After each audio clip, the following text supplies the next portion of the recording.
읽어주는 수필 글 오형치. 제목 도둑이 없는 나라. 아내는 아침 저녁에 나를 약국까지 태워준다. 5년 전에는 걸어 다녔다. 오늘 아침에 약국에 와보니 비닐봉지 하나가 약국문 손잡이에 걸려 있었다. 아, 저거 뭐지? 어제 S사에 주문한 의약품이었다. 한국 사람 양심이 아무리 선하다고 해도 어떻게 약국문에 약을 걸어둘 수 있을까? 사고는 배달원이 평소 9시 30분에 오는데 그날은 1시간이나 빨리 왔다. 2, 3일이 지났다. 같은 일이 또 일어났다. 작은 비닐봉지 속에 15만 원어치니 넘는 약들이 들어있었다. 어제 담당자에게 문자를 보냈더니 다음에는 주의하겠다고 했으나 부산에서 출발한 배달차는 어쩔 수 없다고 하면서 분실할 경우 회사에서 책임진다고 했다. 그런 마음대로 하세요. 또 충격적인 일은 우리 엘리베이터에 탑승하는 1층 문 앞에 쿠팡 택배 상자와 타회사 택배 상자들을 하루 글러본다. 큰 상자와 손타기 쉬운 작은 상자도 있다. 이 집은 이사 온 지 약 1년이 되지만 택배물을 분실했다는 말을 한 번도 들어본 적이 없다. 어섬 코리아와 에이스토리를 보라. 한국에만 있다는 무인 점포. 외국인들이 현장에 가보고 기절초풍했다. 세상에 어쩌면 이런 나라가 있어? 그것뿐이 아니다.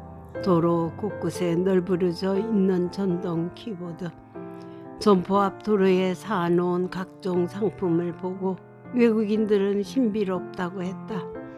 특히 탈북민들은 더욱 놀랐다. 북한 같으면 순식간에 사라져. 한국인으로서 자부심을 느낀다. 20, 30년 전만 해도 한국은 오늘날과 같은 한국이 아니었다. 도둑, 깡패, 조폭, 소매치기, 사기꾼이 득실거렸다.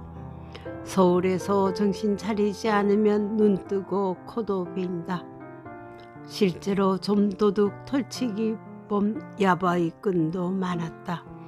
지금은 이런 자질구레한 범죄는 다른 선진국보다 월등히 적지만 대신 범죄 유형이 바뀌었다.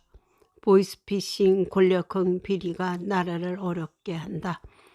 10여 년 전만 해도 기금속 사기 틀렸다는 기사를 심심찮게 보았다. 오늘은 약국에 도둑든 이야기를 해야겠다. 당시 거리나 가게에 CCTV는 거의 없었다. 우리 약국은 북쪽은 정문, 남쪽은 옆문을 닫다. 이 남쪽 문을 통해 출퇴근한다. 남쪽 봉 셔터에 일반 자물쇠를 양쪽에 채우고 퇴근한다. 오늘 아침 놀라운 일이 일어났다. 아, 이게 뭐야? 셔터가 30cm 정도 들려 있었다. 아, 도둑이 들었구나. 땅바닥에 자물쇠 몸통과 잘린 U자 고리가 보였다. 안으로 들어갔다. 도둑이 든 집 같지 않았다. 서랍은 모두 닫히고 틀어진 곳은 없었다. 불을 켜고 서랍장을 열어보았다. 기가 차서 말이 나오지 않았다. 서랍장 속에 있는 10원, 100원, 5,000원, 만원짜리와 미닫이 속 11조와 예비금까지 몰아가 버렸다. 동전 하나까지 다 가져갔다. 좀도둑이 틀림없다. 원인 없는 결과는 없듯이 빌미 제공자는 바로 나였다. 봉 셔터에는 자물쇠를 채웠으나 셔터 안쪽 광화문에는 열쇠를 달지 않았다. 결정적인 실수는 셔터에 채운 U자 자물쇠를 도둑은 절단기로 엿가락처럼 잘라버렸다.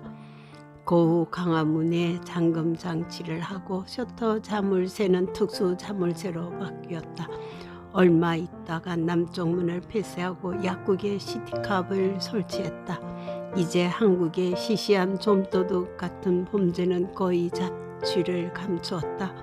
지금은 선진국형 범죄만 일어날 뿐이다. 그저께도 경찰이 왔다. CCTV를 좀 보여주었으면 했다. 얼마 전 분실한 카드를 습득한 여자 한 사람이 탑마트에서 물건을 구매한 사실이 발생했다. 요즘 남 카드를 쓰는 사람은 없지만 이 여자는 아무것도 모르고 사용했다. 경찰이 하는 말을 들어보니 나이가 좀 있는 분으로 보였다. 결국 30일이 지나 녹화된 장면은 삭제되어 찾을 수 없었다. 또 한 달 전에는 경찰이 보이스피싱 범인이 우리 학교 앞 CCTV에서 돈 받은 장면이 녹화된 화면을 가져갔다. 이제 한국은 정치만 바로 선다면 세계 어느 나라보다 멋진 나라로 발돋움하리라고 생각한다. 옛날엔 메이드 인 USA, 메이드 인 자펜을 좋아했지만 지금은 메이드 인 코리아를 더 좋아한다. 특히 외국인 근로자들은 미제나 일제보다 한국제를 더 좋아한다. 아, 대한민국을 소리쳐 부르고 싶다. God bless you. 2022년 2월 27일